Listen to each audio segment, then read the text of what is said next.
other day, I opened it ready. It said they were suckers. They tried to tell me that my... Hey, good evening, and welcome to this week's edition of the Ride Along Radio Show, the show where we give you the perspective of two grizzled police veterans in the city of Los Angeles.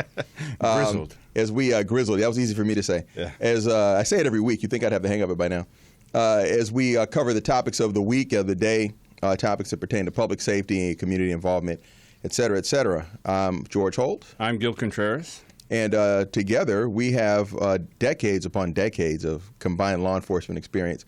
So when we talk about these things, know that you're getting the benefit of our informed perspective.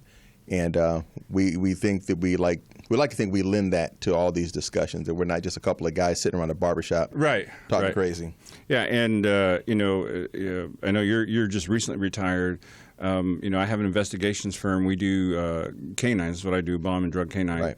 And so, I still get to go to training. I'm a member of InfraGard, FBI's InfraGard, and so I get to go to a lot of law enforcement training as a result. And so, a lot of my perspective is really up to date stuff. It's not from 20 years ago. Right, because we both still been out there. For God's sakes.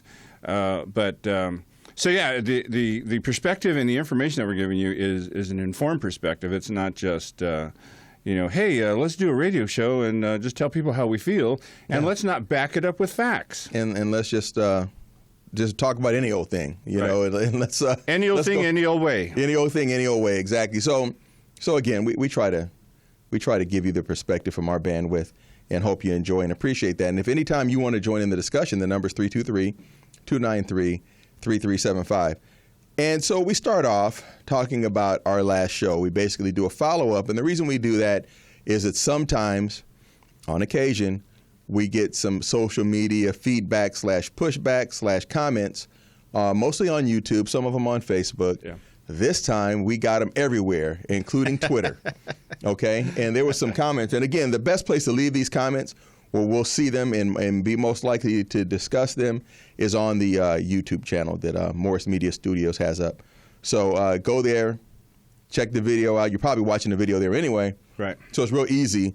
If we say something to piss you off, to pause the video, go down and leave a comment, and then press play again and finish watching it, right? Now, are we allowed to leave comments on YouTube? Hell yeah. I do it all the time. I watched last week's show, and I just, part of me wanted to, start typing away. Well, it's there for everybody, and each post is free. So, so we got a lot of feedback. That show was our most watched show. And I guess the truth is that controversy sells and drama sells, and a little bit of conflict mixed in there. And it doesn't really matter whose side you're on about any of this. It's just people kind of like to watch that, I guess, for maybe some of the same reasons you said earlier. But here's some comments that I wanted to respond to. And there was a lot of them. Some of them I am just not going to respond to. But some of them were actually asking questions that were asked, I believe, in good faith. So we'll try to touch on these. One of these is from Ismail Fahmy, who actually watches, I believe, every week, and I think he's called in. I know he tweets all the time. So definitely going to get to your question first. Thanks for your support. He said, I would like to hear your viewpoints on Jennifer Eberhardt's work on implicit unconscious bias. We're going to try to get Dr. Eberhardt on the show. She's up at Stanford. And for those of you who are familiar with that, Dr. Eberhardt is a psychologist. She's got her PhD from Harvard, and now she teaches at Stanford.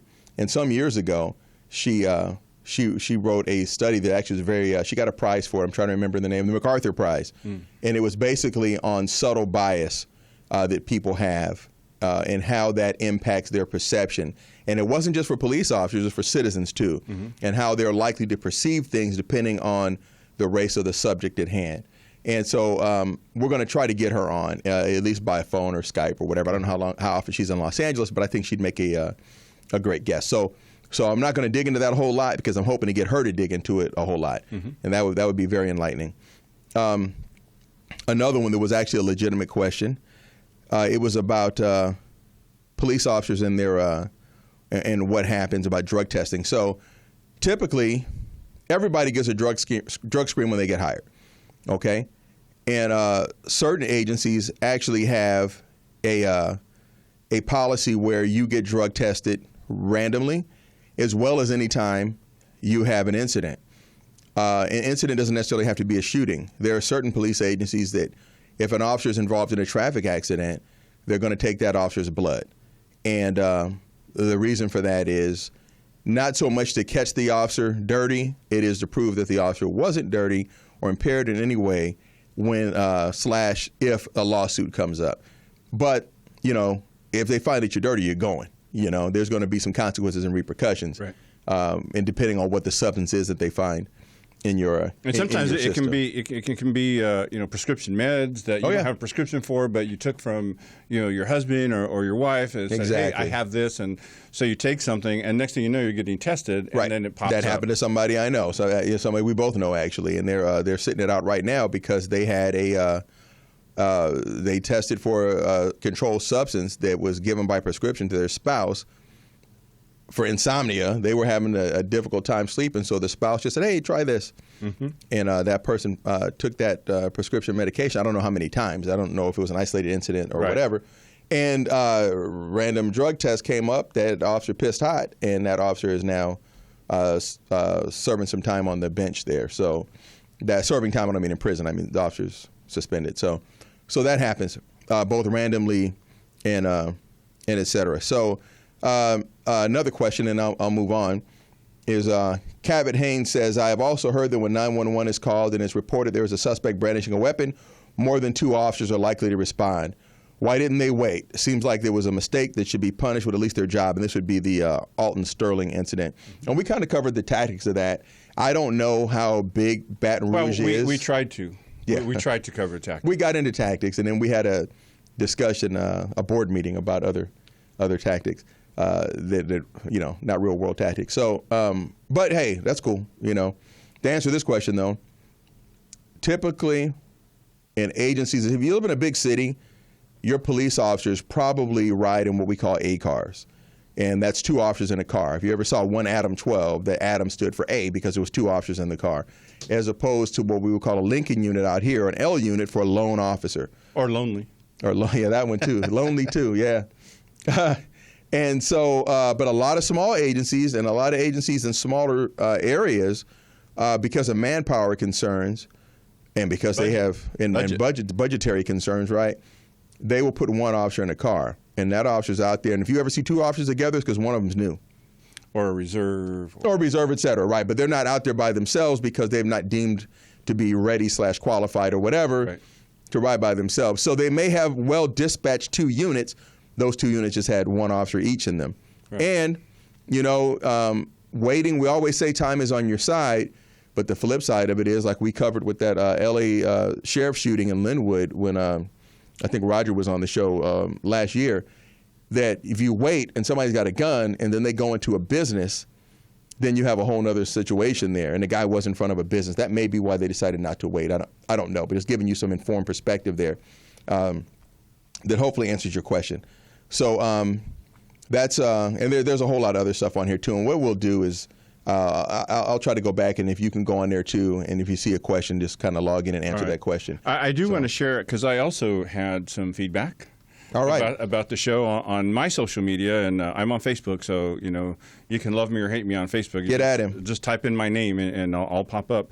And I'm also on Twitter. Just opened a Twitter account for specifically for this. I do other commentaries, and so I call it the 1035 Report. So if you go on Twitter at 1035 Report, that's me. There you go. You'll see photos of me and George and other stuff. But here's some of the comments that I had about last week's show, because I hadn't watched it, and when we were here doing it, I just felt like it was probably the silliest show I'd ever done in all the time I've been on radio. Whether it's here or when I was at the left side of the dial in public radio, or with David Cruz at KTLK, or any other radio station I've never seen a guest act okay, you're talking about you're not talking about the subject matter necessarily. Right. So the comments were, though, it was about the show itself, about last week's show. Okay. So one of them said, Gil, that fool Brown was a waste of your time and all those that watched. And that had 3 likes. Another one said, I'm surprised you could even see him from across the table with his giant ego in the way. Wow. That was another one. Another one says, Gil, I almost turned the damn show off several times. You were absolutely. But they didn't, though, right? That's good. I don't know if they did or didn't. Okay. You're absolutely correct when you said that mentality is why we are at the crossroads we're at. My boo wrote, I also was tempted to turn the show off. He had only one agenda and was so disrespectful. Another guy said, I did turn it off. So. Well, you know what? I'll say this. And for everybody who said that, again, the show was the most watched show that we've had yet. We're up at 900 views and counting. And a lot of people said on social media that they watched just because of Jeff Brown. So, you know, and when you have a comedian who is a social commentator, you're going to get some, especially with somebody as passionate as that dude is, you're going to get some, maybe some outside of the bounds, outside of the lines painting going on there. You know, you can have a different opinion, and especially if it's an informed opinion. If it's an opinion that's based on some facts, some research that you've done, you can say, hey, I understand that you feel that way. However, I have these facts that say this. Well, and you know what? But even if somebody feels a certain way, because, you know, people can present numbers that you can present a set of numbers and I can present a set of numbers, and they say the exact opposite thing using the same data, just how you spin it, right, or how you choose to shade it. So sometimes people have feelings that are just based on anecdotal evidence, is what they've experienced in their life. And it's hard to talk them out of it, whether you got numbers and figures or not, if it's something they feel is going on. So it doesn't mean that their opinion is valueless, but it does help if your opinion is backed up by facts and figures, et cetera, right? Yeah, otherwise, we're back to the talk show that we talked about we don't want to do, and that is just two guys talking about whatever, however, right, with no context. Exactly. So that was a lot of our social media feedback, and again, YouTube's absolutely the best place to put it. We got into some stuff with people on Twitter too, so you can look at that Ride Along Radio Show. Because I don't think we even ever got to anything substantive. Ride Along Radio on Twitter. Yeah, we did. We got into the video, and we got into the Alton Sterling shooting. Or the Philando Castile shooting? Well, Alton Sterling was a lot more to get into than Philando Castile because it was so preliminary and there was so little information out at that time. No, it's actually the other way around. With the Alton Sterling, I'm going to predict this, just like I predicted a whole bunch of other stuff that came to pass on this radio show. And that is, the officers involved in the Alton Sterling shooting are not going to be disciplined, they're not going to be prosecuted, and they're not going to be fired. Well, I don't see them being prosecuted. I would never say that in this environment a cop wouldn't get fired. I just wouldn't say that. We've seen that happen. If it's the political correctness, we've seen that take happen. Over. Then, and at the very least, I would like to see, and I hope they will do a review of those tactics that allowed them to get so close on top of somebody they were told had a gun, and turned out who did have a gun. Right. So I'd like to see a review the officer of that. actually, he tackled the guy when he wouldn't comply. Well, no, they tased him, and then when that didn't work, and that's the thing. Then he tackled him. And and you got to give him credit for starting off with the less than lethal with the taser against a guy with a gun, because not everybody's going to do that. Yeah, that's crazy. See what I'm saying? Yeah. So there's some review of some things that probably should probably go on. Right, but I think at the end of the day, it's going to turn out that is a lawful shooting. Well, I don't doubt that it's lawful. I don't doubt that it will be found lawful, et cetera. I just think that as far as them not ever having to hear about it again, I think there'll be something that comes out of it. Let's see what happens. Now, in the Castile shooting, that one is still up in the air. It's still way up in the air. We don't know. It's still way up in the air. We don't know what happened. We don't know what happened before the video started shooting, before the video started taping. And so we don't know what Philando did that caused the officer to believe that his life was in danger and he had to fire around. Or if he did anything to cause the officer to believe that his life was in danger. We don't know. He had to do something. We don't know either way. I mean, the officer sounded distressed. He did, which okay, so now there's two ways to read that. You could be distressed because you had to smoke somebody, and damn, doing it in real life is not like you thought it was going to be. Right. And you actually shot this dude, and you're seeing his blood come out of his body, and that you did that. That could be why he was freaking out, or it could be he was freaking out because he realized he made a mistake. I mean, I don't know. That's hard to say. We just don't know. But here's what I don't appreciate. I have no appreciation for the attempts to dirty up the witness in this by showing videos of her exercising bad judgment and him exercising bad judgment, et cetera, because I saw the video. I didn't watch the whole thing, but I read the article about them smoking marijuana in the car with the same kid, the same daughter, right? Right. Et cetera. And my thing is this. That doesn't mean that she didn't see what she saw. It doesn't mean that what happened didn't happen. Doesn't mean she's not telling the truth. Now, if you've got some evidence that she is a pathological liar, then okay, that weakens her credibility. If you've got some evidence that she's a person who commits fraud on a regular basis or even theft on a regular basis, that would go to dishonesty. But honestly, something like that happening right in front of you, unless you are a pathological liar to a sociopathic level, something like that is going to, when you start recording and you start talking about what you just saw, pretty much you're going to lay out what you think you saw at least. At least what you think you saw. Correct. You're going to lay that out. So I don't think that it's right or relevant or pertinent to say, well, she smoked weed in front of her kid, so she didn't see what she saw. Because let me tell you something. Had that very same woman been on scene at the Alton Sterling shooting, and she came forth and said, I could see from the other angle, and the officers were right because he was reaching for that gun. He had his gun in his hand. Had that same woman come out and supported the police, nobody would be talking about her smoking weed and what a big difference that makes. Or if they did, they would be saying, so what, she smoked weed? That doesn't mean she didn't see what she saw. So when we try to dirty up a witness and try to dirty up a victim, to me it's distasteful, and I don't understand why people do that, especially witnesses. You know? Yeah, and the what it does speak to is mindset. And here's the thing. If you engage in risky behavior as a lifestyle, if your lifestyle involves criminal activity at some level, drug use of whatever level, hanging around people who do those kinds of things, you're way more at risk as a lifestyle of having contact with cops. Oh, certainly. Than if you just live a normal life, go to work. No doubt. And that doesn't mean that living a normal life will stop you from having contact with the police, but clearly you've raised your risk. Right, but most people have no contact with law enforcement. Unless they have some sort of family dispute at the house or something, there's no reason for you to have contact. Law enforcement are always responding to a 911 call or a neighbor call. Or you get pulled over because you didn't signal. Right, or a traffic violation. Right. That's most people's contact with the police is traffic violations. Exactly. And so, and in the Castile shooting, in the Castile case, I should say, the PC for the stop was this is what the officer has said now, and this is released. Right. Is that he believed that Castile matched the description of a 211 suspect. Right. So it wasn't just, hey, he's got a cracked taillight. It wasn't just that. Okay, now let's talk about that too, because that was a reason he gave when they pulled him over. And that's why she regurgitated that on the tape, or she repeated that, was, hey, you stopped him for a busted taillight, okay? Right. Now, that's what we call a pretext, right? And let's explain how that works. So the officer sees subject going down the street. He thinks that subject matches the description of someone who committed a robbery. Was it 2 days earlier or something like that? Yeah. Something like that. Well, he's going to pull the guy over. I don't know if it was 2 days or if it was that day. I think it was 2 days earlier. It was recently. Right. It was recently. So he wants to make sure, he wants to get with this person and identify that person. And the idea then is that you're going to turn that over to detectives and say, hey, I stopped the guy matching that description, and this is his horsepower. So you might want to look at him. Okay.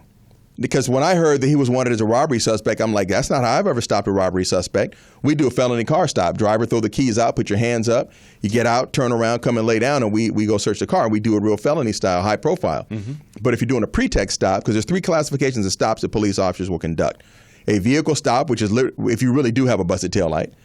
A felony stop, like the one I just described, with, hey, that guy just robbed that bank. Shotguns out. Order him out of the car on the big megaphone, driver get out of the car, et cetera, et cetera. And in between that is what we call an investigative stop. And that investigative stop is just that, to get information, this sort of thing. Mm-hmm. So if the officer was conducting an investigative stop, that would explain why they didn't go high profile, guns out, right, felony profile, because you don't want to alert this person that you think they're the robbery suspect. And you don't really have enough reason to do all that because the guy matches the description. So he stops him, gives them the pretext of, hey, busted taillight, to get the person to identify themselves. Then again, the plan is you later turn that information over. So that explains why he'd be all up on the car on a robbery suspect. Because I was really wondering that. If you thought he's a robbery suspect, what the hell are you doing at the driver's window? That makes no sense. Okay, so now, having said that, we still, again, don't know what's going to come of this.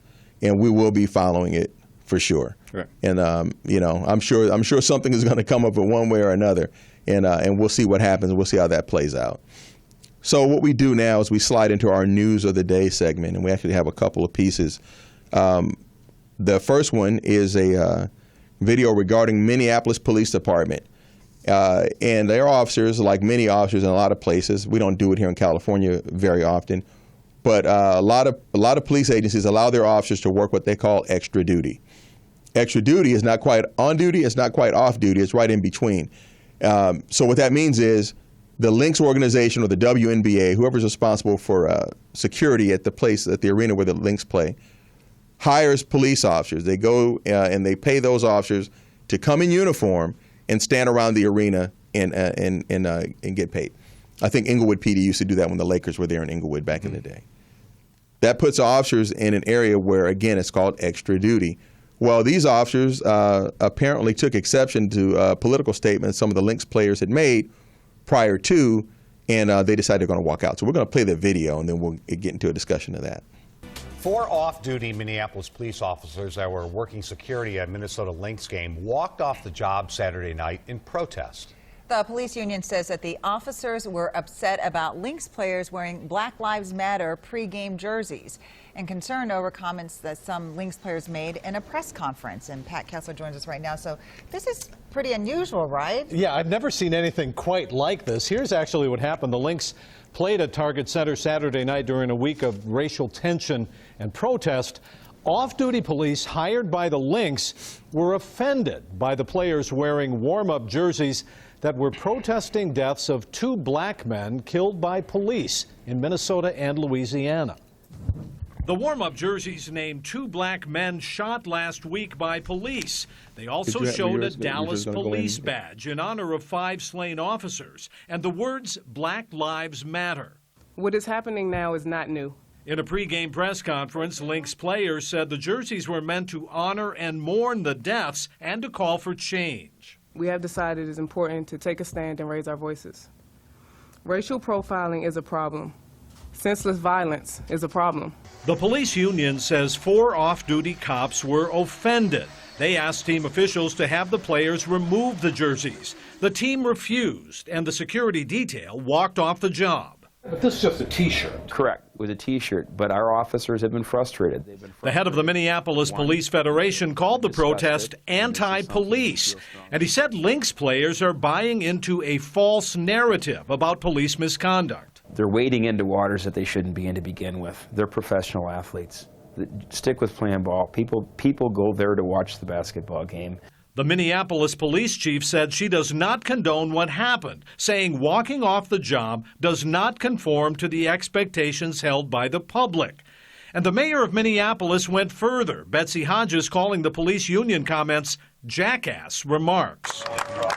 The players' protest came during a week of racial unrest across the nation. That we're highlighting a long-time problem of racial profiling and unjust violence against blacks in our country. Well, the Minnesota Lynx issued a statement today saying the team and the WNBA are saddened by the deaths of black men in Minnesota and Louisiana and also the 5 police deaths in Dallas. The team said, "We respect the right of those individual officers to express their own beliefs in their own way." And it said at no time was the safety of our game in question. So really unusual developments there. And as we point out, these are Minneapolis police officers. All right. So, again, these officers are in uniform working extra duty, and that was the basis of this. Now, here's what I take exception to, okay? I take exception to a couple of things, but let me start with the big one. The lieutenant who was with the police association, the police union, right, saying that these athletes are wading into waters that they shouldn't be in, that they are out of their depth, out of their field or whatever. First of all, they don't lose their First Amendment right just because they're athletes. And in fact, athletes and professional sports teams get involved in social causes, not all the time, but it's not unusual, okay? How many times have we seen them wearing pink for breast cancer awareness and all that? And that's a social issue as much as it is anything.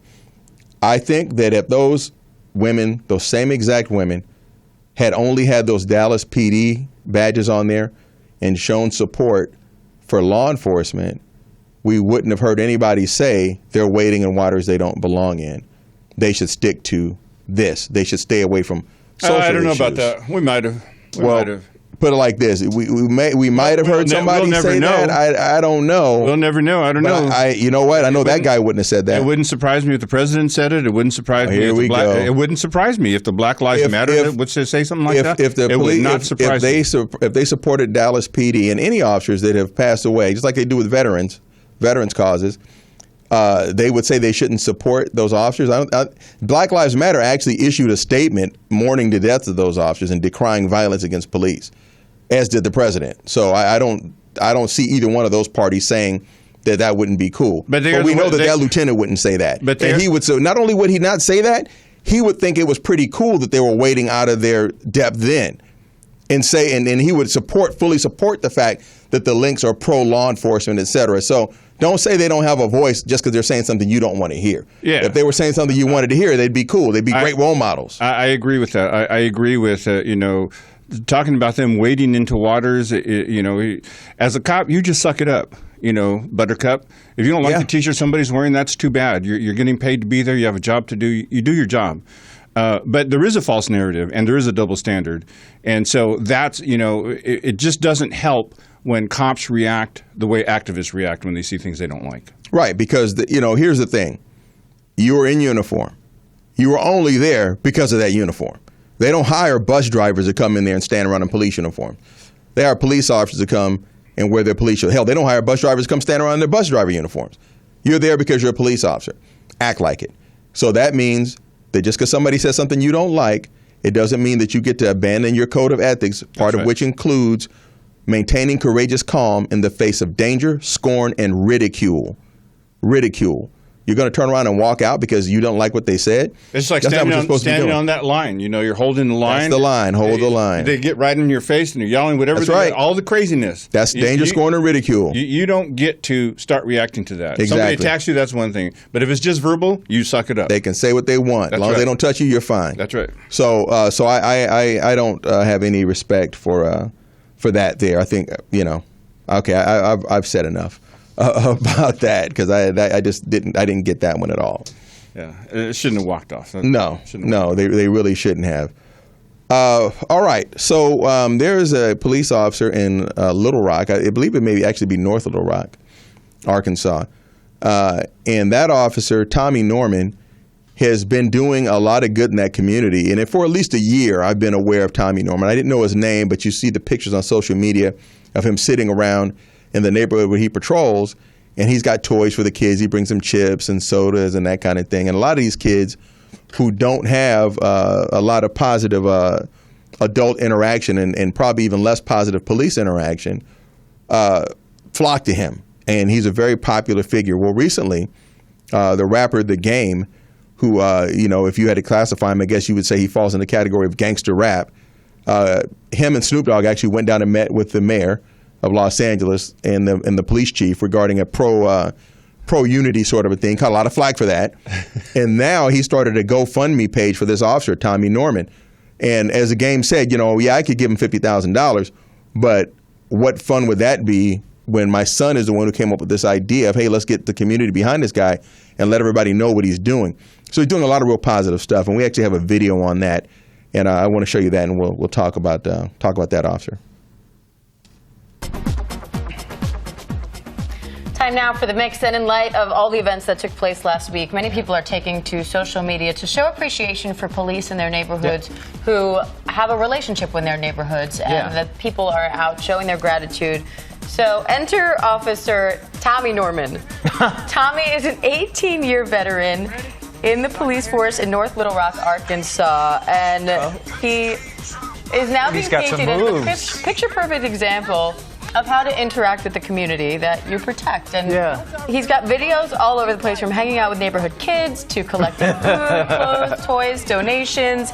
He says the key is, instead of driving up and down the street in the squad car, windows up, he says, get out of the car, sit down on a front porch, talk to the people in the neighborhoods you're patrolling, and get to know their stories. He says everyone, from the kids to the adults, everyone has a story. And just doing normal things with them, I guess. That gap and bridge the disconnect. and bust a couple of moves along the way. And bust a few moves along the way. The rapper of the game actually started a GoFundMe account for Yeah. him. He says to stuff his trunk with toys and other equipment so he can continue doing the good work he's been doing. He is good. All right, we needed something like that.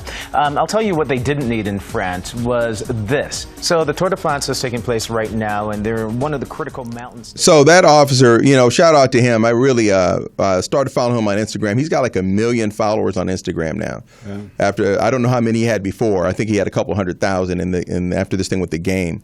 Who is at LA Confidential on Instagram?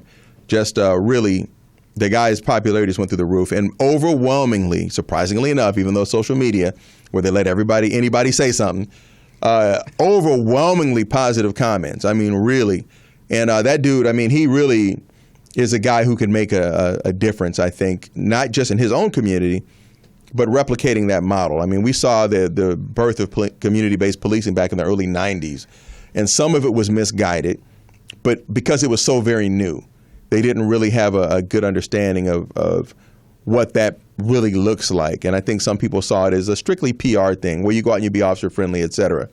But when done right, and when you actually do engage with the community, and officers are allowed to stay and work in that community where they have those ties, I think it can be a very positive thing. It's not the only thing.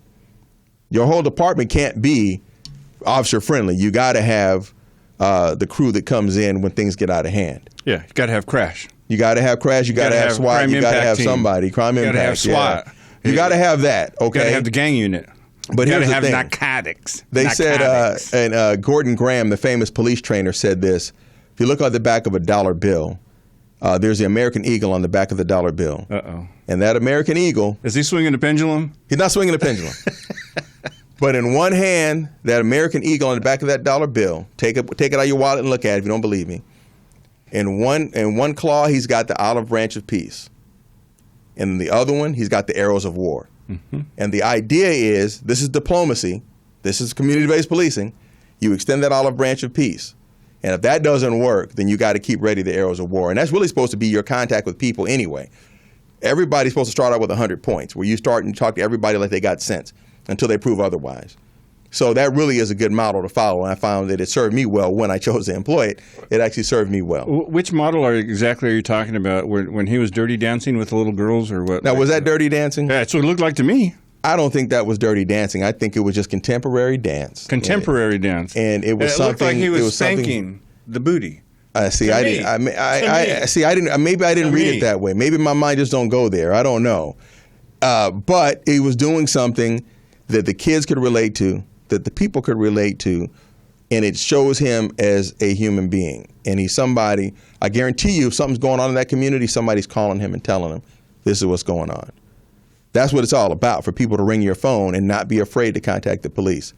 So I commend him for that, and I think that's a good thing he's doing. Okay.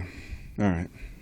I saw the video, and were you aware of him before any of this? Never heard of him. Oh, man. Okay, you got to look him up. Never heard of him. Yeah, we're about to go to break now. You should take this opportunity to see who that dude is. I've seen him on TV.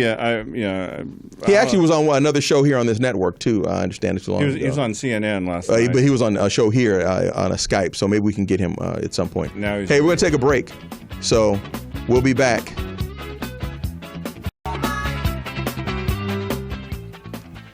All right, and one of the benefits, we're back here at the Ride Along Radio Show. If you want to call in, 323-293-3375. One of the benefits of watching live is that you can make comments in the chat room on the Morris Media Live channel, which takes you to the Ustream app, and from there you can log in and make comments. So your boy, 07, in the chat room says, community policing is a lost art form. And I have to agree with you, because I came on the job right before the advent of community-based policing. And I saw all the money they poured into that. And in fact, I was sent to an instructor school for that, community-oriented policing and problem-solving school. And that was a big push for that, from the early all the way to probably the late 90s, because I was already a sergeant at that point. I didn't make sergeant until 96, the first time. So I was there for that and watched that push and watched all the funding that went into that. You know, police trends follow funding and vice versa. And so some people, though, were doing it already. We work with guys in the housing projects, some of whom were from those housing projects, who have policing, community-based policing down to an art form. And those are the guys who people would call when something went wrong. I knew a guy who was so in tune, in fact, a couple of guys. We had a suspect take off one night. We had an officer handcuff him. And somehow he wasn't paying attention. The guy's in the back of the police car. And the next thing we know, the guy is running down the street handcuffed. And by the time the officer saw this, the guy had slipped his handcuffs to the front. And he got out of the police car. He got out of the back seat somehow, okay? And the officer gives chase, but the dude was too far ahead. Plus, the dude was faster, and the guy had more incentive to get away. Then the officer had to catch him. So he takes off with the officer's handcuffs. And that's just, that's just what happened. The guy got away. Yep. Well, the officer goes back, Seen and of course, it a couple times. Yeah, it happens, right? Well, another officer who had good ties in the community, the next day he walks up to the officer and goes, "Hey, man, here's your handcuffs." And the officer's like, "What? What do you mean? Here's my handcuffs. Where'd you get my handcuffs from?" He goes, "Well, somebody gave them to me. I understand you lost these, but somebody trusted that other officer enough, and that guy, I guess, knew he was going to be in trouble. So he said, at least give the dude his handcuffs back. No hard feelings or whatever." So, of course, the guy wasn't in the handcuffs when he handed it back to him, which would have been nice. But that just shows you about some of the community-based policing. There's a lot of other stories where officers finding things out. Example, we had a deputy sheriff get murdered outside one of the projects in the early 80s. And we had officers who helped solve that because they knew what was going on in that particular housing project. And they had their ear to the ground, and people would talk to them that wouldn't talk to the people from the sheriff's department. Right.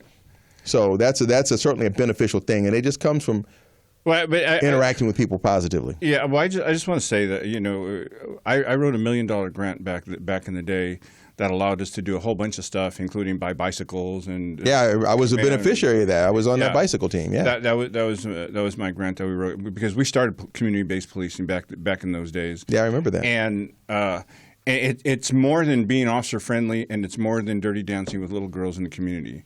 It was targeted law enforcement. It was a triangle. Dirty dancing. And so instead of coming in as an occupying force where you stop everybody, because I also participated in Operation Hammer back in the day. Right. And so, when LAPD would put out 1,000 police officers. Right. And let me tell you. The gang sweep days. It's the most awesome thing that I've ever saw when I was a cop was 1,000 police officers in formation in the back parking lot at Southeast Station. Wow.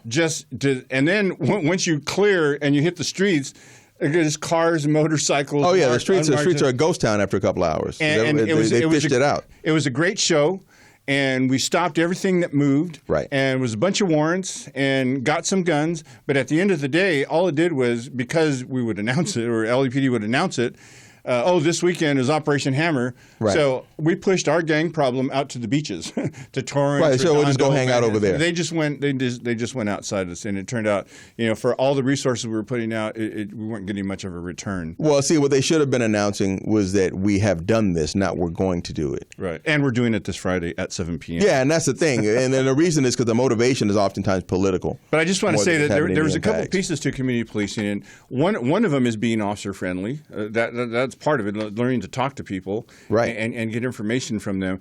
But the other part, and this was the most important part, was stabilizing those families that live there. We had to enter into MOUs with different agencies to provide services directly to these people. Sure. And once the community at large said, hey, these guys are not coming in like Operation Hammer, but they're actually trying to help us. Yes. So if we got a call at a house and somebody needed help, we had a resource for that, and we could say, hey, here's who you call. And in fact, their office is right over here. Right. If you go down the street, because we were trying to do that in Jordan Downs. you can go over I remember there. that. Yep. And when you do enough of that, then people begin to trust you. Then people will tell you, hey, you know what? Homie over there, Smokey, Smokey, right? Yeah, he just came back from that movie. He's selling over there, yeah. and he's putting our kids at risk. And one of the masters at this, and I wish Kent Lee was here, because Kent Lee had his own program. He sure did. And he had information that LAPD detectives, that FBI wasn't getting. They couldn't get it, but Kent Lee had it. And that was because of the way that it worked. So I liked the video. I saw the video, and it's cute, and it's great for a news story, a quote, feel-good story, close quote. But at the end of the day, it's much more than handing out baseball cards from the car or stopping and giving kids a soda or shooting some hoops. Well, again, it is much more than that, but that is part of it, and that's the part that people want to see. It's not exciting for people to see us referring people to drug programs, et cetera, right? It's not exciting for people to see us refer people to get housing, all these other services that they may need, literacy programs, et cetera. But right? As a cop, it may not see it, because at first there was some resistance to this from the street cops, right? Sure there was. I was one of them, yeah. I didn't sign up for that. And the reason, but what you learn is that I may have to do this part of the triangle. However, when the good information comes, I'm serving search warrants over here. Right. I'm working intel over here. You have to take a holistic approach. You have to take a macro. Yeah, exactly. So, another thing that we got going is that as part of that is that officers began to see the tools at their disposal were more than what was on their belt. Okay? If you had a resource for people someone who was a victim of domestic violence, someone who had drug issues, who had all these different things, we could refer people to those things, and we had relationships with those entities, and that was another thing, and that's why it's called community-oriented policing and problem solving, because it's not necessarily all about you handcuffing people and taking them to jail.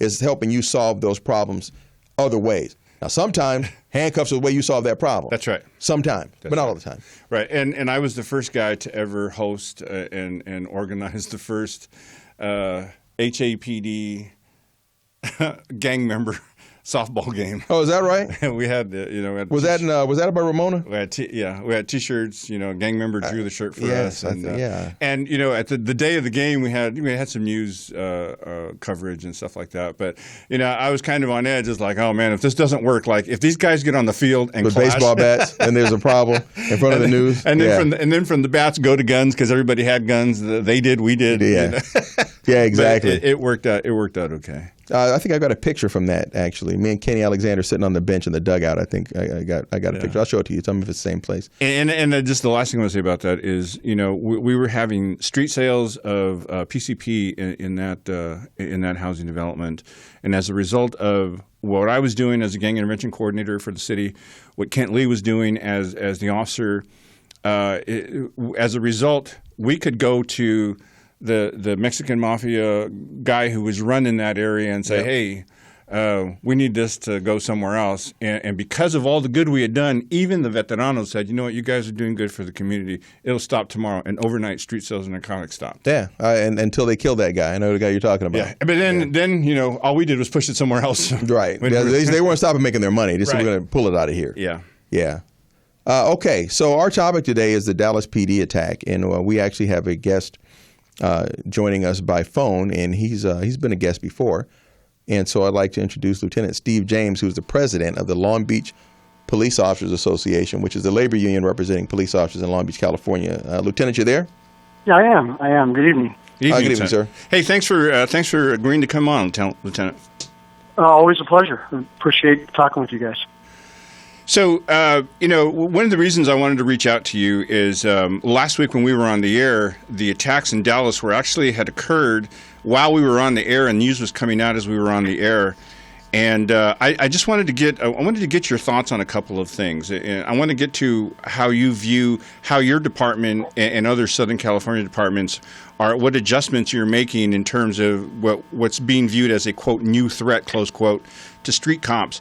But before we get to that, what was your as you heard about this targeted attack on police officers in Dallas? What was your first thoughts about that? Well, it's one of those once-in-a-lifetime events. I mean, if people are old enough, you can ask them where they were when Kennedy was shot, and they can tell you. You can ask them where they were when Reagan was shot. They can tell you. You can ask them where they were when the space shuttle blew up. And unfortunately for me, I think this becomes one of those events I'll never forget where we were. We were out to dinner with some friends when the news started breaking, and we basically all just went in and were riveted to the TV just to see what was going on, and quite honestly just wanted to get home so we could watch this unfold, unfortunately, live on TV. Right. And once it became clear it was a targeted attack, and the shooter, had made some racist comments,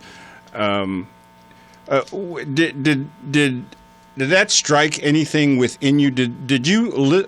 I'll just tell you, as I was watching it, once I found out what the suspect's motivation was, I just thought, oh man, it's one thing to put, and George and I talked about this false narrative that I believe is being pushed out there about cops and officer-involved shootings. I think it's a false narrative, and I think the data doesn't back it up. However, what I immediately thought was this kind of rhetoric has now become so dangerous, people are actually acting out on it and attacking cops. Did it strike you that way, or did it strike you differently? No, I couldn't agree more. In fact, I think it takes the spoken word to a new level. We have to be responsible, and particularly our politicians who want to come out and they want to do and say the right thing expediently as opposed to waiting for facts and figuring out what real issues are.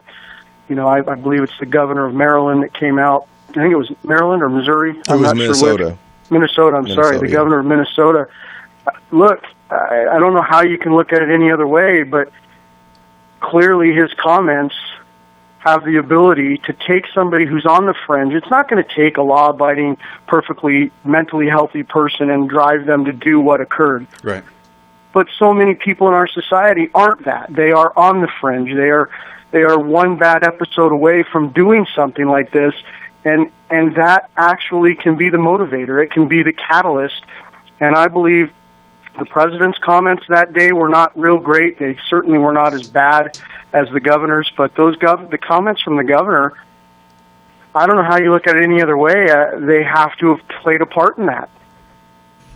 Well, I mean, I think maybe not that particular person's motivation, because we don't know, and we won't know until they figure it out what his exact motivations were. Well, no, but I know that it fanned some of the anti-police sentiment. We do know. He said it. He said the chief said it in his press conference. He said no. What I don't mean that he didn't have an anti-police sentiment. He decidedly did. I mean, as far as the governor's comments motivating that particular individual, I think that when the governor came out and said that, I thought, wow, he knows something that I don't know. And I gave it credence, because I figured, well, if the governor's saying that, he's got some kind of a briefing he's gotten, or he's got something. And when he's made those comments, actually, the commissioner of state police of Minnesota was there with him when he made those comments. Now, she wouldn't make any comments because it's an ongoing investigation. But when the governor said that, I thought, damn, there's something there. I don't know if they had some other video or they knew something else that was said or whatever. But now, as we now see, it doesn't appear that there was anything to that other than him political correctness. Well, him speaking on emotion. Well, emotion and political correctness, don't you think, LT? Well, absolutely. And if you're feeling that way, you clearly have more insight than the average person because of your background. And so if you're feeling that way, clearly people out in the community who may be on the fringe, who are hurting because they are reading or hearing things through news reports and they believe them to be true, this is the kind of stuff that can send them over the edge. And whether or not the governor's comments actually drove that guy, I suppose we may never really know, but I can tell you they didn't help. No, I'm sure they didn't. Certainly not. And we have to be more responsible with that kind of stuff. We as a society have got to learn to wait for the facts. I mean, all we have to do is look at really this whole movement. I'm sure it stems from things before, but Ferguson, Missouri, which has been proven, the majority of the narrative that we saw front page of every paper, leading story of all the national news for, 6 weeks? Yep. At least. Were lies. Right. But yet, the false narrative. Now, yes, when we say we're lies, a part about the hands up, don't shoot part, or what were we saying was not the truth? Yeah, well, specifically the hands up, don't shoot, that he was, trying to surrender, he was shot in the back, all of those types of things that sound outrageous. The other narrative that drove me crazy, not inaccurate, but the whole depiction, the word picture, the unarmed black teen. versus Right. the strong arm robbery adult suspect that was 6'4", 300 pounds. Right. Two totally different visuals, and it's what the media gave us. Because it sounds bad. When I hear a teenager, I'm thinking of my own son, who is not 6'4", 300 pounds, and is not out committing strong arm robbery. So those types of things, I think, are what I'm talking about when I say that the stuff from Ferguson was just not accurate. I mean, Darren Wilson, we now know, acted appropriately. Yet police were vilified due to what it was alleged that he had done. Police in general across the country were vilified. Well, and you know what, and I'm glad you brought that point up, because it's not just the actions of one officer one time. And while these shootings are clearly an anomaly, and as my partner Gil likes to say, they're outliers, because we have thousands of police contacts, tens of thousands of police contacts every day in this country that don't result in shootings. However, it has happened enough that people are concerned about it. I mean, I know a cop that robbed a bank once, but people didn't go around calling us bank robbers because that happened, right? Right. It's a consistent, and what people seem to think is there's a pattern that has emerged, and that's their perception, and that's why when something like this happens, the antenna goes up. But the narrative is being pushed by the media and this 24-hour news cycle, and so because they have to fill those hours, and they don't have enough facts to fill it, they got to put something. They just keep talking and showing the same video and over. And if you keep seeing the same video over and over, you begin to think, oh my God, this is happening all the time, and it just isn't. The data just does not support that. Well, you know, and the proof of that is that even if it's somebody who you don't give a lot of credence, if you hear something enough, well, I'm sorry, but I fell into this trap. Whenever I see Ted Cruz, you know what pops into my head? No. Lying Ted. Lying Ted pops into my head because it was said so much over and over again. It just pops into my head that's who that dude is. Does Crooked Hillary pop in your head also? That one too, sure. Okay. Sure, but Lying Ted was out longer. I just want to make sure. Lying Ted came out first. Okay. Yeah, Lying Ted came out first. Hey, Lieutenant, I have a question for you. You know, every time as I listen to these talk shows after every officer-involved shooting, high-profile one anyway, I hear all the experts, get on TV, and you have all these talking heads, and you have all these people, including police administrators, talking about training. Oh yeah, these guys, they just need better training. And it makes me crazy, because the cops of today in 2016 are probably better trained and better armed than I was when I went to the academy in 1984. What do you say about police training, Lieutenant? No, I totally agree with you. And not only are they better trained, they are so professional today. The level of professionalism, and I'm only speaking about what I know, which is this L.A. region, the Long Beach area specifically. These guys are unbelievably professional in times when the average person, there's no way they would be. I mean, I get so fed up watching video cameras shoved in my officers' faces trying to instigate problems. I get so upset and watching as my police officers are out oftentimes protecting the rights of the people who are abusing them verbally, abusing them physically by throwing things at them, yet we have to stay in a skirmish line and use shields to block ourselves. We are spat at, we are flipped off, we are cursed at. It is, and that's literally, those kinds of things happen daily. Not daily to every officer, but somewhere in my city every day, one of my officers is being flipped off, being cursed at. And then when we're at these different marches or rallies, it is amazing how they try to instigate and incite the police officers. And as a society, it's become acceptable, and it's really concerning. So I definitely see that as a huge problem. I mean, I use the term now that police have become the doormat of society. Yeah. It is acceptable to mistreat them. Police officers have always been blamed for a lot of societal ills that they had no responsibility for, and I guess maybe... I don't think to the degree that we see it now. Maybe not to the degree, but we've always had these different jobs laid at our feet, different tasks laid on us, kind of like a catch-all. So it just goes to figure that when they want to blame, that blame is going to land disproportionately on law enforcement also. Right, but it's generally not supported by facts. But Lieutenant, I want to get back to training for 1 second. I was listening to some people talk last night on CNN. Don Lemon held this little, I don't know what he called it, town hall, I think. And there were some police administrators, and most of them were black, are talking about sensitivity training and cultural diversity training. Now, in today's academy, how much of that training do you guys get? And then does your department send your guys to this kind of training? And if they do, is it effective at all? Well, I can't speak to the exact hours or amount of time, but the answer is yes, it occurs. It occurred when I was in the academy, but I can tell you it has evolved to a much more sophisticated level of training now. And I don't have a problem with it. I think that's great. I think we as the protectors of society need to have a better understanding of as much of the population as possible. When I was in the academy, it was as simple as, literally, it's almost embarrassing, but okay, this third of the class go eat at a Mexican restaurant, this third of the class go eat soul food, and it was really that bad. Wow. Okay. Wow. I but didn't today, get that class.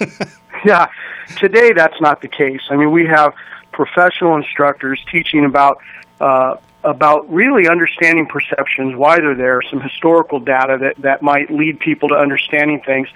And then we're lucky here in Long Beach, we have an officer who actually created a program, and it's taking off like crazy. It's called Why Do You Stop Me? And this was an officer who's just working in the field, and he just realized constantly he was being asked, why are you stopping me? Why are you harassing me? Why are you doing this? So he's created a program that we now give to all of our recruits in the academy, as well as he teaches it out within our community. And basically he tries to take away any of the unknowns. He doesn't give away tactics or any of that, but he talks to people about the humanistic side of the police officer doing their job, their fears, their concerns, talks to the police officers about the fears and concerns of the community so that we can get a better understanding of each other. It's taking off like crazy, and it's a great program, and we actually do it now for all of our recruits. Well, maybe we can have the opportunity to interview him at some point. Have him as a guest. He'd love it. Yeah. Yeah, that would be fantastic. Love to have him come on. And there is value to understanding the community you police, especially if the culture is a different culture than your own. I remember it. I just don't understand what is cultural diversity training. Well, I'm giving you an example, and you were there for this, so you remember this.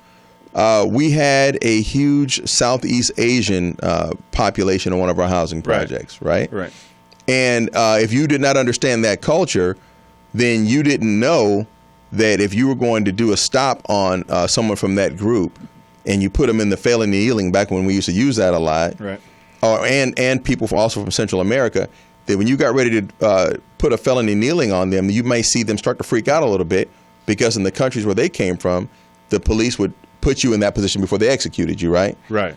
And things like in that Southeast Asian community particularly, when you walked into their home, you were not supposed to step on the threshold of that home, because they had a cultural belief about the significance of that space. You're supposed to step over the threshold, right, not step on it.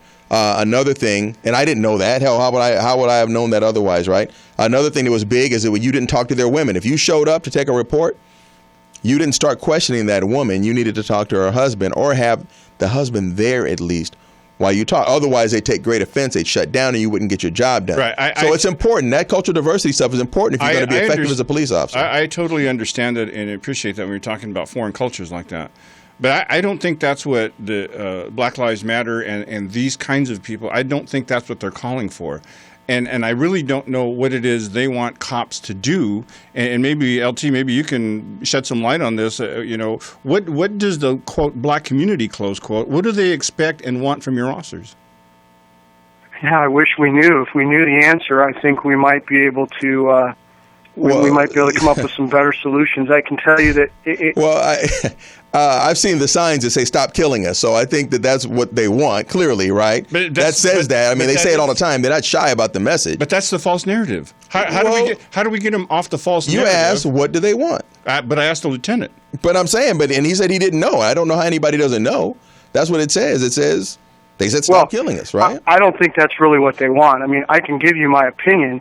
I think people who are hijacking the conversation, first of all, Black Lives Matter, there are extremes in every organization, and Black Lives Matter has become a huge, I don't even want to say if it's an organization, but people claim belonging to Black Lives Matter, the movement. Thank you. And there are extremes. Thank you. Yes, exactly. And there are people who want to have productive dialogue that claim to be part of the Black Lives Matter movement, that are part of the Black Lives Matter movement, and they want to have productive dialogue. And then there are those that just want to hijack the conversation, and I can't help but believe that part of what they want is less policing, right? It's not stop killing us, because if they really look at the facts, we're not just out killing people. We're not out hunting people of a certain color or race. It just isn't happening, and the statistics show that. The problem is it becomes an emotional argument on one side and a factual argument on the other, and that will never lead to resolution. So when I say I don't know what they really want, it's like saying, when you're saying that they say stop killing us, that's fine.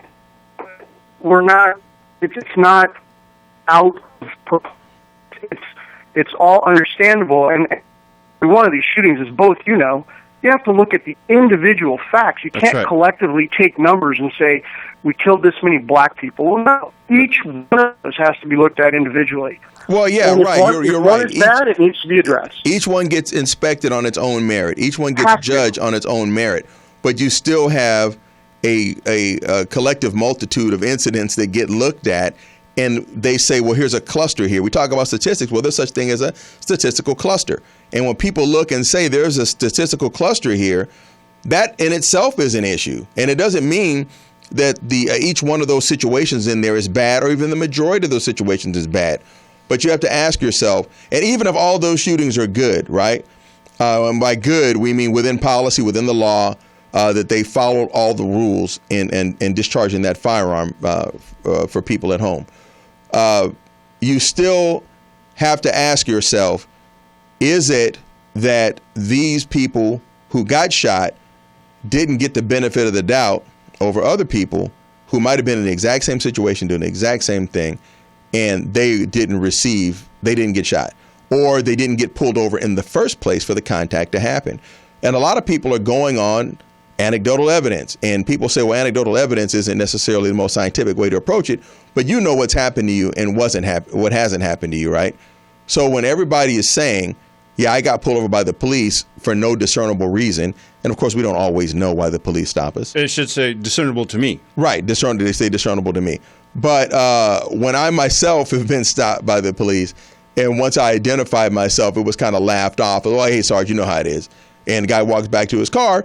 Then I look at that and I go, oh, okay, I know how it is, but damn, So the perception is not based on, we can call it a false narrative, but people didn't whip this up out of thin air. There have been instances, and every time we say that, false narrative, then a Walter Scott happens, right? Where a guy's running away and he gets shot in his back for no reason. And unfortunately, that's an anomaly. It's an anomaly. He's the exception. It's an outlier. That's right. It is. That's right. But it's unfortunate because people can then, the people you were talking about that's driving the narrative, those extremists, every time you want to support the police and say, no, then something like that happens and somebody points their finger and say, what are you talking about? Or the instance in South Carolina where the motorist is doing exactly what the trooper says for him to do, and the guy gets shot. Right. People look at that. I'm sorry. I mean, that's what happens. Elsie, you had a response. Well, a couple things. First of all, the Walter Scott deal, I can't get past. Really, if we want to really fix this, there's one simple way to fix it. It's called compliance. Oh, yeah. Because even Walter Scott, who I'm not here to defend that shooting, never hear me do it. It's indefensible. But if he doesn't run from that traffic stop, he doesn't get shot. Hopefully, you're right. I agree with that. And I even say my thing is comply now, complain later. Comply now, complain later. I totally agree. Right. The point for me is, look, I am a male white. I carry a gun. If I get pulled over by a police officer, my hands are on that steering wheel. I'm a police officer.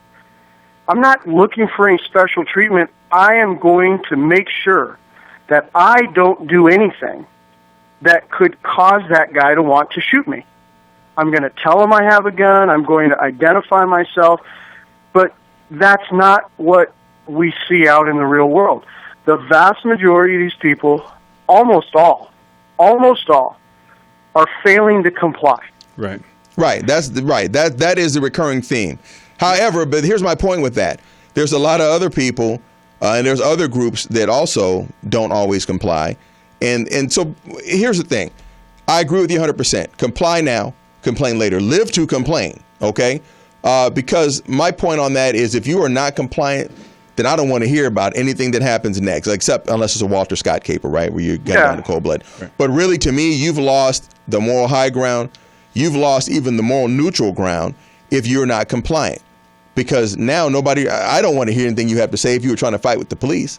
Okay? But the majority of the Black Lives Matter incidents that become their poster children of incidents have a lack of compliance. Correct. Right. Absolutely sure. Right. And my point in saying that is that there are a lot of people, well, it's not just black people who are not compliant, right?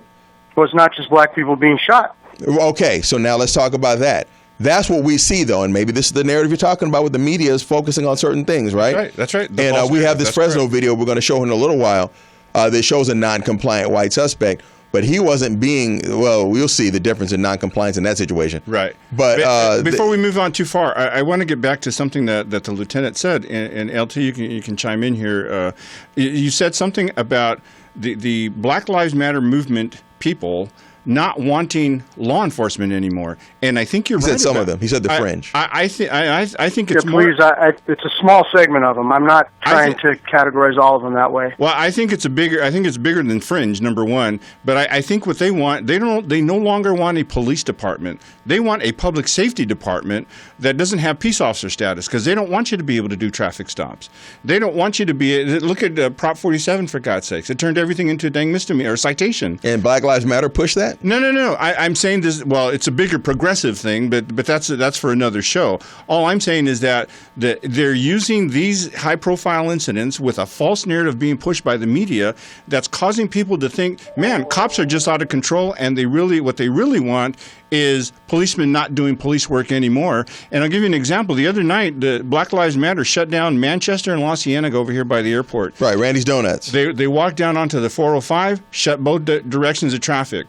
CHP showed up for the freeway and cleared it. But do you think Inglewood PD or LAPD showed up to get those people out of the street and get traffic flowing again? People were making U-turns. There was cars going every which way because they couldn't get through the intersection. And Lieutenant, I wanted to ask you. But that's not just a Black Lives Matter thing. Well, no, let me give you a perfect example. Not responding? No, well, let me tell you what happened. And this happened in 1991 when we had a lot of gay rights, AIDS research kind of protests. They would go around to different parts of the city, and they would occupy all 4 crosswalks and sit down. I remember seeing that happen by the airport when I wasn't even working there yet. I was just over there. And I remember they went and sat down, and they were doing this all over the city at one time.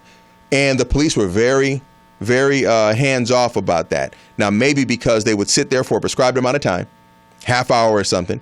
They'd lock arms, and then when it was over, they'd get up, and they'd go find another intersection to disrupt. So we've seen that kind of thing happen, and we've seen the police kind of not go in and mace people and set dogs on them, and et cetera, et cetera.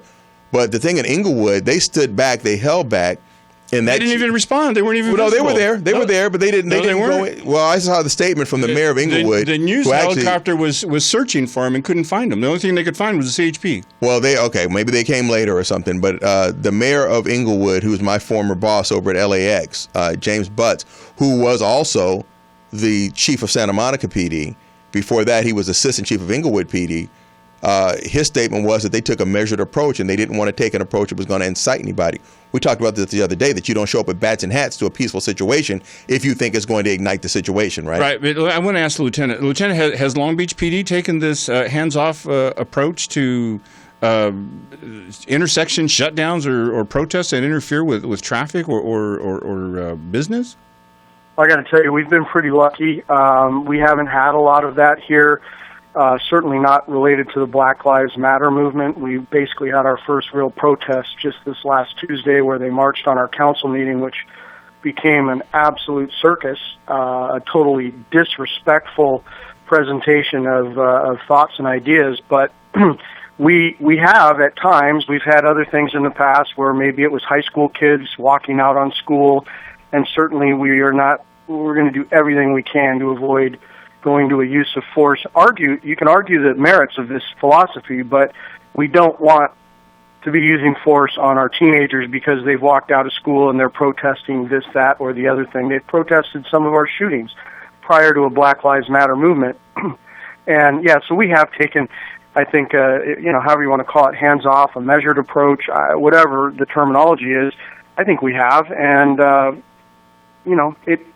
we've had, as a union guy, as the president of the union, sometimes my officers are like, hey, I'm going out to a protest, and they're telling me not to wear my hat, not to take my baton. And they have concerns about their own safety because we don't know which protest is going to turn violent. So there's two sides to it. Luckily, knock on wood, we haven't had it backfire on us, but, I suppose once it does backfire on somebody, they'll reevaluate that. But I'm not sure that that's a bad policy. I tend to see that you can, through your appearance and presence, you could create more of a problem than alleviate. Especially, and that's the truth, if it's not even an anti-police demonstration. If it's just a demonstration like on immigration reform or something. So if it's an anti-police demonstration, you certainly do risk pushing that to the limit there, to the breaking point. But at the same time, those are most likely to become volatile. So, I mean, it's tough. I see both sides of it. But, this council meeting we just had, it was unbelievable. I saw some stuff I've never experienced, at least in Long Beach. I've seen it, unfortunately, in other parts of the country. The hatred and the vitriol that was espoused at this meeting towards our police department was the worst I have seen in my 24 years. The same thing just happened. The same thing just happened at the LA Police Commission meeting the other day. Yeah, it was bad. And so the irony of this is, to me, we need to have respectful dialogue to try to get to the bottom of these things, period. And respectful from both sides. I mean, we need to be respectful. We can't blindly defend officers, just like we can't be blindly condemned by the community. We need to get to the facts. But at this meeting, the council meeting the other night, person after person came to the podium to speak, and they were, it was amazing. People that we have been in shootings with that have tried to kill police officers, tried to stab a police officer, all of a sudden we're murderers for these acts, and it's very frustrating. One gentleman, a white gentleman, went down and he says, and my thought is all lives matter, and he went into that spiel. Uh-oh. And boy, did it erupt in the council chamber. Well, sure, because that's a tone-deaf thing to say in an environment like that. And people say, and Black Lives Matter, I totally agree with you, has been very disorganized, and I really wish they would get on message and let everybody know clearly what that message is, and kind of centralize and have some leadership, because I think that's where the big lack is there's a lack of centralized leadership there. But people say, well, you say Black Lives Matter, and that offends me. But Black Lives Matter people say, well, I'm offended that I have to say Black Lives Matter. So for that guy to go into an environment like that and say all lives matter, especially since nobody was saying that before people said Black Lives Matter, you're going to get that kind of response there. Now, that doesn't mean that man should be shouted down. Doesn't mean his viewpoint shouldn't be respected. But and that's really my point. He was absolutely shouted down. You get 3 minutes to speak, and about a minute of his time went to an unruly crowd. They tried verbally to bring them back down, and ultimately they just continuously, and then they counted down his time. They were completely rude and disrespectful to him. And then, of course, he did the very adult-like and intelligent thing, and when the next person came up to speak about Black Lives Matter, he started doing the same thing to them that had happened to him. Because he was pissed, sure. Yeah. Well, he's mad. It's juvenile at best, but the gentleman speaking turns and looks right at him, and on the microphone says, "That is white supremacy in America right there." Wow, even though they just did it to him. They just did it to him. And it's like, oh my gosh, how can you be credible right now? And I'm not saying your message isn't valuable. I'm not saying you shouldn't have the conversations. I'm just saying that with that total lack of respect for the other side, when your argument is based on emotion in spite of facts, it's tough to have that dialogue. And that is not the entire Black Lives Matter Well, movement. and that's the thing. Okay, so because right now anybody can say I'm with Black Lives Matter. Right. Right. It's not like there's chapters, and it's not like there's necessarily a centralized. I hear there's a secret deal handshake. or there's a secret handshake. Secret handshake. Yeah. Okay. Well, we're probably doing that already. The Yeah, pound for and the $7 bump, you right? can get a T-shirt, and now you're in. They're Right? in the lapel pin. Listen, But that's part of the problem. That's why you have people who are speaking out and who are going out and saying whatever because they're off message, because the message they haven't done a really good job of keeping everybody on message. So LT, bringing us full circle now, as a result of the attack on Dallas cops last week, 5 dead. What adjustments are being made in LA County by law enforcement, just in general, and then at the Long Beach Police Department? What kind of adjustments are you guys making in response to this, quote, new threat, close quote? Yeah, we made some immediate reactions to it, right? We needed to, as we live in this world today, you don't know if there could be coordinated attacks. You don't know if one attack, because we live in this immediate information age, could spark somebody else who doesn't even know them. So we made some immediate adjustments, but those really only lasted through the weekend, and we're pretty much back to business as usual. There really is no real change for us right now. I can tell you that we are spending a lot of time, and we did this before, but maybe it's a little bit heightened, of just actually reaching out into our community to talk to our leaders of different segments of the community to get a feel for where we're at. But that's something we've always done. I think it might be a little heightened as a result of what happened. It's heightened because of this Black Lives Matter march on our council, right? So our chiefs, commanders, those folks are reaching out, and really what we're finding is a lot of what happened at our council meeting is not reflective of the majority of our community. Mm-hmm. Right, for sure. Even our African American community, many of them are saying, hey, that's ridiculous. We don't feel that way about our police. We may want to try to fix problems, but we need police. We need police, clearly. I think I'm sure and for the most part, they respect. They don't paint with the broad brush. Right. So I think there's more of that going on, but as far as tactical things or other stuff, I don't know what you can do. I mean, you can't stop that. We've always known that as police officers, right? Right. We knew that something like this could happen one day. I think we didn't necessarily expect it from domestic terrorism. We expected it to so be much. Big Muslims. Al. We thought Big Al would roll up, right? And we'd have a problem with Al Qaeda. We thought it was going to be San Bernardino. That's what people. Right, and that's what everybody. And when we talk about the militarization of police, San Bernardino and Dallas, I think, have shown why we need to have police officers that have capabilities above and beyond. That's right. That you find in a black and white police car. And Orlando, and how soon we forget. Let's remember that. Was it 94? Was the bank robbery in L.A.? 97, wasn't it? 97, maybe. 97. Bank of America. So whenever it was, I mean, we're talking 20 years ago-ish. Right. None of us had AR-15s in our police cars back then. Right. That's right. Exactly. LAPD had to go to a gun store to get right. And in fact, in that incident, that's what happened. They literally went to a gun store to get weapons that they could use to try to combat these guys. So the militarization thing, it just drives me crazy, because the only reason why we've added this type of equipment is because we've had needs for this type of equipment. So that part is kind of frustrating. We're not responding to a music call in a tank. Right. Exactly. If we were, that would be a problem. Yeah, but we're not. That's just not what's happening. So, yeah, hopefully that kind of finds its way around. I think Orlando will help. Obviously, as you said, San Bernardino, clearly Dallas. And unfortunately, it's not going to stop. It's just not going to stop. The world we live in, if we are going to have more problems, and probably more from actual terrorists, hopefully, than domestic terrorists.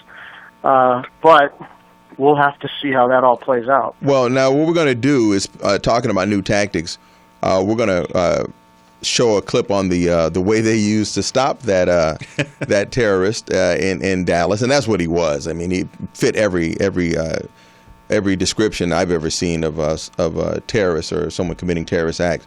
But we're going to show a video of a Dallas PD killed shooter with a robotic bomb, and if you can hang on and kind of comment on that, LT. Sure. This morning was apparently the first time that police in this country have rigged a robot with a bomb to kill a suspect. Chris Van Cleve has more on this. Dallas police say they used a bomb disposal robot to take out the suspected shooter Micah Johnson last night. It delivered a small amount of the explosive C4, typically used by SWAT teams to breach or blow open a door. Chief David Brown. Negotiations broke down. We had an exchange of gunfire with the suspect. We saw no other option. It's a tactic used extremely rarely by the military and likely for the first time by U.S. law enforcement. Last June, Dallas police used a bomb disposal robot to detonate pipe bombs found inside a suspect's van. He's killed 5 of your officers. So you have got a Scud missile, and it is ready to go off. Mary Ellen O'Toole is a former FBI hostage negotiator and profiler. So if the same fact pattern were to exist tomorrow, the task force commander would have to make the same decision. Because this is essentially uncharted territory, Scott, it's raising a lot of questions about the future of robots in policing and use of force, especially deadly force. Chris Van Cleve reporting for that guy. Okay, so that tactic is controversial for a couple of reasons. Number one, it's new, right? That had not happened before. Also, they used a robot, as people say. And people think about, well, Terminator, and the robot went in there on his own and blew the guy up.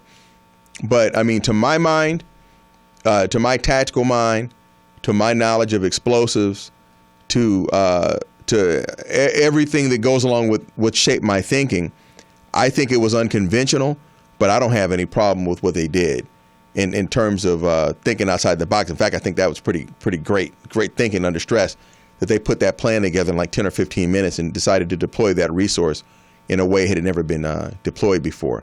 Have you seen any pushback on that, LT? I haven't, but I can tell you, I mean, as I was watching it unfold, my initial reaction was, they did what? Right. Right? That's what I said too. You know, I mean, it really caught me off guard. But as you think about it, it made sense in this situation. I can tell you, I don't see that becoming a regular tool in law enforcement. I mean, it really takes something extraordinary like this where they're going to do that. But, yeah, I thought for sure that was going to become the story. That was going to maybe even martyr this guy, right? Some people have said, you guys are applauding the use of an explosive-laden drone to kill an American citizen on U.S. soil without benefit of a trial. Now, it's not like the guy gave up and they sent the thing in there to blow him up. It's not like he was on the run and they sent it to track him down and kill him. He was in a fortified position and he was actively engaging in gunfire. And that's the only way you could get in there on him, you know? Right. Some people have said, I don't think that's what really happened. How did they do that without destroying the building? Well, with my relatively small knowledge of explosives, having been to New Mexico Tech and gone through that program, and having been a supervisor in the largest bomb detection canine unit west of the Mississippi for a couple of years, I know enough about explosives to tell you that the human body is very fragile, right, and it doesn't take a whole lot of C4 to kill somebody, especially if you can get close enough, right?